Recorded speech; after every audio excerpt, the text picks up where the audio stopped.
Assalamualaikum warahmatullahi wabarakatuh. Perkenalkan, nama saya Alma Saskia Nurulita dari kelas 08 SAKM 001 dengan NIM 21101120607. Perkenalkan, saya Askia Nurhaliza Zain dengan NIM 2110111201220. Perkenalkan, nama saya Baltasar Sudabalun dengan NIM 2110112000443. Perkenalkan, nama saya Ridwan Syarif Hidayatullah dengan NIM 2110111250390. Perkenalkan, nama saya Titus Pranata Sitepu dengan NIM 2110112500172. Jadi pada kesempatan kali ini kita akan membahas mengenai rekonsiliasi fiskal yang ada pada PT Diana Tekstil. Dan berikut adalah biodata dari perusahaan tersebut. Jadi PT Diana Tekstil ini merupakan perusahaan yang bergerak di bidang perdagangan tekstil, di mana pemeriksaan kali ini itu dilakukan terhadap perusahaan tersebut karena PT Diana Tekstil ini ingin melaporkan SPT 1771 tahun 2018 yang menunjukkan kerugian. Dan pemeriksaan kali ini itu bertujuan untuk membuktikan apakah memang benar perusahaan tersebut ini mengalami kerugian seperti yang disampaikan dalam SPT karena pelaporan kerugiannya ini itu mengakibatkan perusahaan tidak membayar pajak dan berhak untuk melakukan kompensasi kerugian pada tahun pajak yang akan datang. Sehingga berdasarkan SPT yang menunjukkan rugi tersebut, ini akan dilakukan pemeriksaan yang akan membuktikan kebenaran SPT untuk tahun buku 2018 dari wajib pajak. Lalu di sini kita lampirkan juga data-data pada wajib pajak dari mulai nama, berdiri tahun berapa perusahaan tersebut, kemudian ada NPWP-nya, ada alamat, nomor telepon, bidang usaha, pimpinan direktur, kemudian ada pimpinan komisaris, dan juga jumlah pemegang saham. Lalu ada sifat perseroan terbatasnya seperti apa, kemudian ada jumlah pegawai, ada jumlah cabang, dan yang terakhir itu ada nama-nama para pemegang saham dan juga persentase dari masing-masing pemegang saham. Kemudian selanjutnya ini ada kita lampirkan untuk neraca dari PT Diana Tekstil per 31 Desember 2018, di mana di sini pada aktifannya itu menunjukkan angka 143 miliar 99 juta 846.545, dan juga untuk total pasifannya yaitu sama balance sebesar 143 miliar 99 juta 846.545 rupiah. Laporan laba rugi pada PT Diana Tekstil periode 31 Desember 2018. Yang pertama, total pendapatan bersih sebesar 85 miliar 305.727.500. Pada bagian harga pokok penjualan, total HPP-nya sebesar 52 miliar 818.348.000. Selanjutnya pada biaya operasional dengan total sebesar 35 miliar 345.370.670. Maka diperoleh laba bersih operasionalnya sebesar 2 miliar 857.991.170. Penghasilan lain-lain dan biaya lain-lain sebesar 2 miliar 635.650.000, sehingga diperoleh hasil laba rugi sebelum pajaknya sebesar 222.341.170.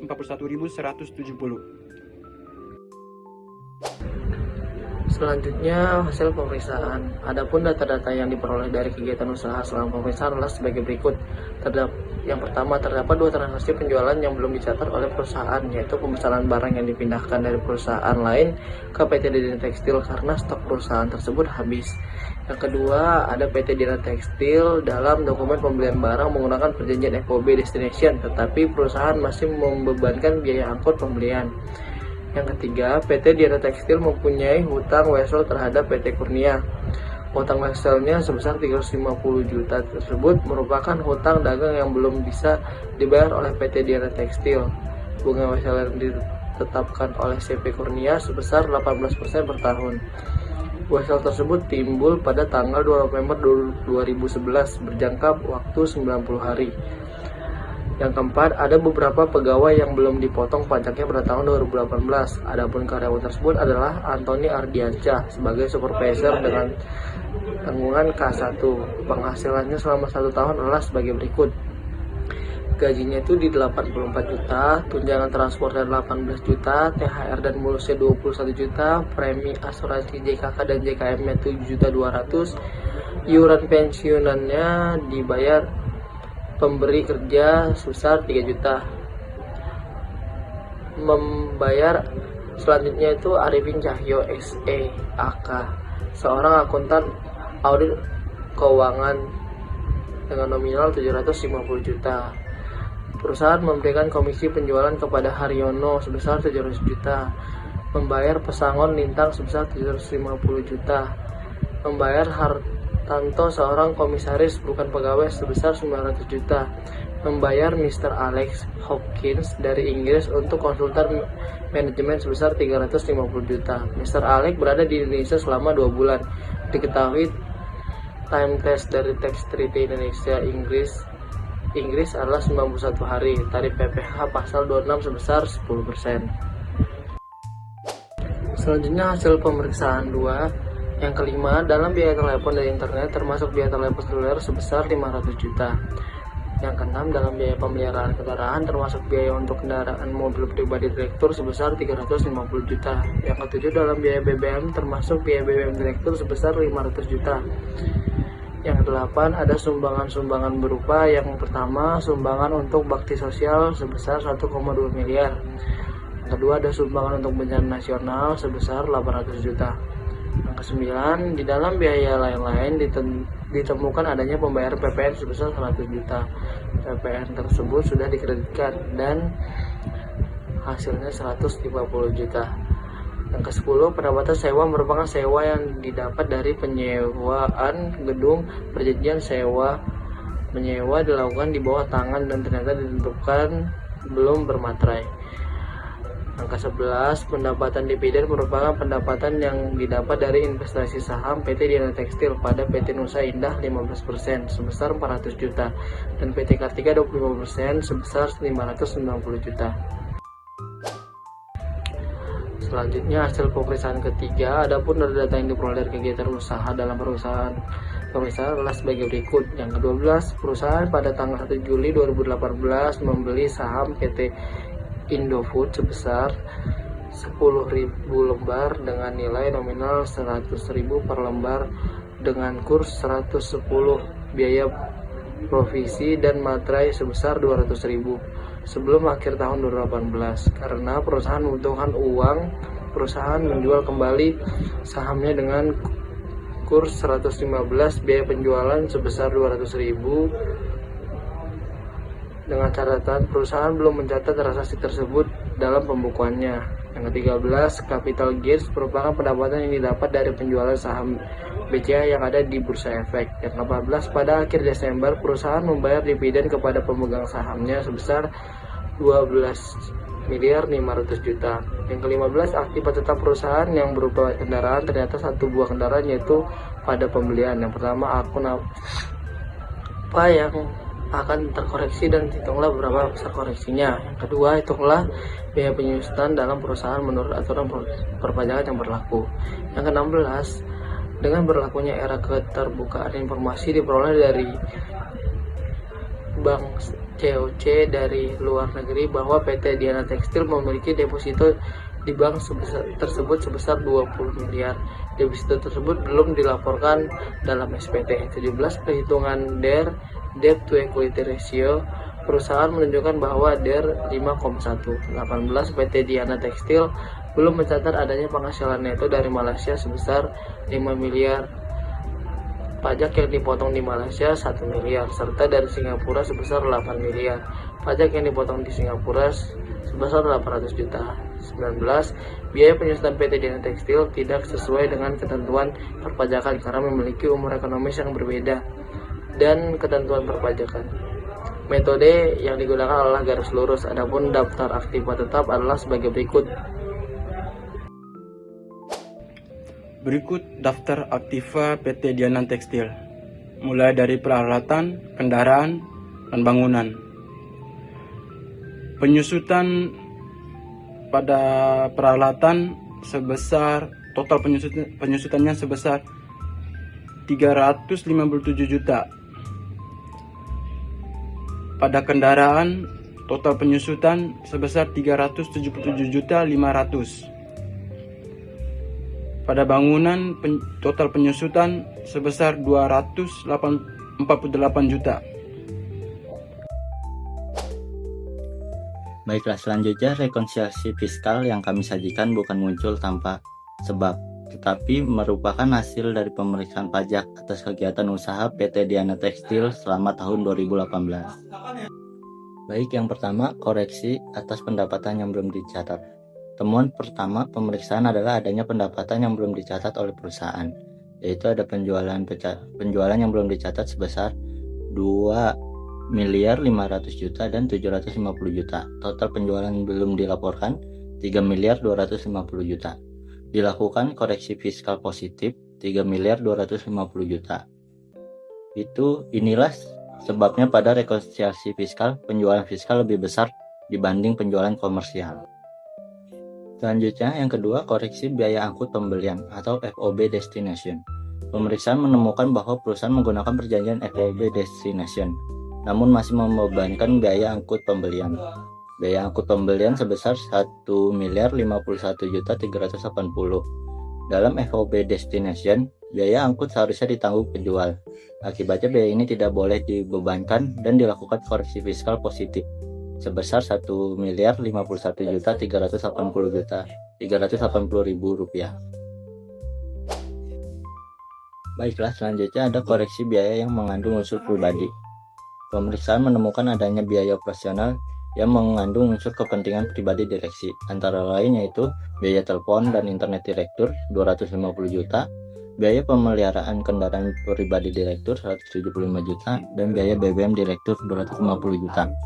Tidak sepenuhnya digunakan untuk kegiatan usaha, tidak memenuhi prinsip deductible expense.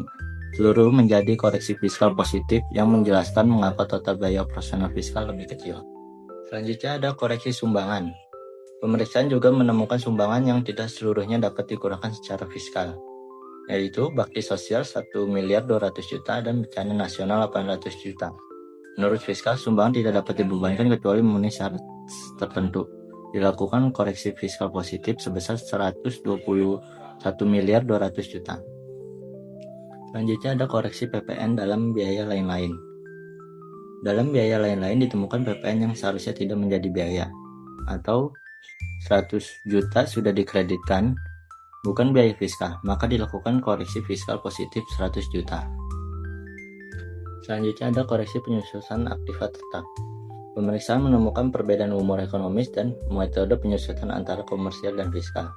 Penyusutan komersial tidak sesuai UU pajak, dilakukan penyesuaian kendaraan koreksi negatif 210 juta, peralatan koreksi negatif 153 juta, dan gedung koreksi negatif 80 juta. Ini penyebab muncul koreksi fiskal negatif penyusutan dalam rekonsiliasi. Selanjutnya koreksi penghasilan yang bukan objek pajak. Sebagian penghasilan secara komersial dicatat, namun secara fiskal bukan objek pajak. Antara lain, dividen 990 juta telah memenuhi syarat pengecualian pasal 4 ayat 3 UU PPH, dan capital gain saham di BEJ sebesar 742.500.000 rupiah telah dikenakan PPH final. Keduanya dikoreksi negatif sehingga mengurangi laba fiskal. Selanjutnya ada koreksi biaya bunga karena DER tinggi. Dampak koreksi fiskal positif. Pemeriksaan juga menilai kewajaran biaya bunga perusahaan. Diketahui DER-nya 5,1 melebihi batas kewajiban fiskal 4/1. Akibatnya sebagian biaya bunga tidak boleh dikurangkan, muncul koreksi fiskal positif biaya bunga sebesar Rp2.625.000. Ya, itu dari dampak terakhir pemeriksaan terhadap laba fiskal. Akibat seluruh temuan pemeriksaan tersebut, terjadi perbedaan besar antara laba komersial dan laba fiskal. Ringkasnya yaitu laba rugi komersial sebelumnya rugi sebesar Rp220.341.170. Total koreksi fiskal positif Rp20.528.605.000. Total koreksi fiskal negatif Rp2.176.330.000. Laba fiskal setelah pemeriksaan Rp18.199.933.825. Dengan demikian, dapat disimpulkan bahwa rekonsiliasi fiskal terjadi karena hasil pemeriksaan menemunya banyak transaksi yang tidak sesuai ketentuan perpajakan. Walaupun secara komersial perusahaan rugi, namun secara fiskal perusahaan tetap memiliki laba kena pajak. Inilah peran penting pemeriksaan pajak dalam memastikan kepatuhan dan keadilan perpajakan. Selanjutnya yaitu perhitungan perpajakan, di mana untuk perhitungan perpajakan ini ada PPh 21, PPh 23, PPh 24 kredit luar negeri, PPh 26 dan juga PPN atau pajak pertambahan nilai. Untuk PPh 21 atas nama Anton Ardiansyah, supervisor dengan status K1 atau kawin dengan tanggungan satu anak, mendapatkan penghasilan bruto setahun berupa gaji 84 juta, tunjangan transport 18 juta, THR dan bonus 21 juta, premium JKK dan JKM 7.200.000 sehingga mendapatkan total bruto di angka 130.200.000 rupiah. Dengan pengurang yaitu ada biaya jabatan 5%, di mana untuk biaya jabatan ini maksimal di 6 juta rupiah. Dan untuk penghasilan kena pajak berupa penghasilan bruto dikurangi dengan biaya jabatan dan dikurangi dengan penghasilan tidak kena pajak. Dimana untuk penghasilan tidak kena pajak ini untuk status K1 itu dikenakan di angka 63 juta rupiah, sehingga untuk hasil dari PKP ini ada di angka 61.200.000 rupiah.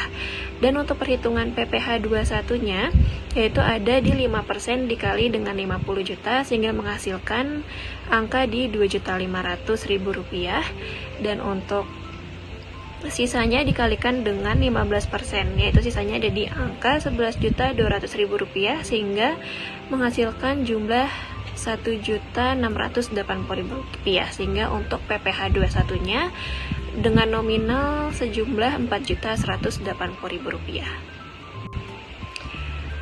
Selanjutnya PPh 23 yaitu terdiri dari Jasa Akuntan Arifin, Komisi Haryono dan juga Komisaris Hartanto.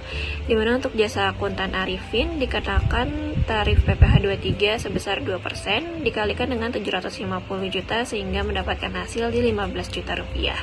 Komisi Haryono 2% dikali 700 juta sehingga mendapatkan hasil di 14 juta rupiah. Dan untuk Komisaris Hartanto dikenakan tarif 15% dikali dengan 900 juta rupiah sehingga mendapatkan hasil di 135 juta rupiah, sehingga total PPh 23-nya diperoleh angka 164 juta rupiah. Selanjutnya untuk PPh 24 kredit luar negeri untuk negara Malaysia dan Singapura. Untuk negara Malaysia dikenakan pajak 1 miliar dan untuk negara Singapura dikenakan pajak 800 juta rupiah sehingga untuk total kredit PPh 24 ada di angka 1.800.000 juta rupiah. Selanjutnya untuk PPh 26 dikenakan tarif sebesar 10% dikalikan dengan 350 juta rupiah sehingga mendapatkan hasil untuk PPh 26 dikenakan di angka 35 juta rupiah. Selanjutnya yaitu PPN atau pajak pertambahan nilai. Untuk PPN masukan yang belum dikreditkan ada di angka 150 juta rupiah.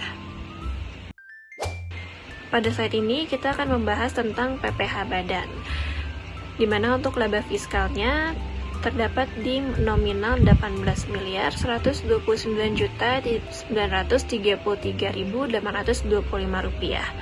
Dan untuk tarif PPh badan dikenakan di 25%, di mana untuk tarif ini berdasarkan pasal 31E Undang-Undang PPh, sehingga untuk PPh badan dikenakan tarif di angka 4.532.483.456 rupiah. Dan untuk kredit pajaknya terdiri dari PPh badan senilai 4.532.483.456 rupiah. Dan untuk PPh 23-nya ini ada di angka 164 juta, PPh 24 di angka 1 miliar 800 juta rupiah.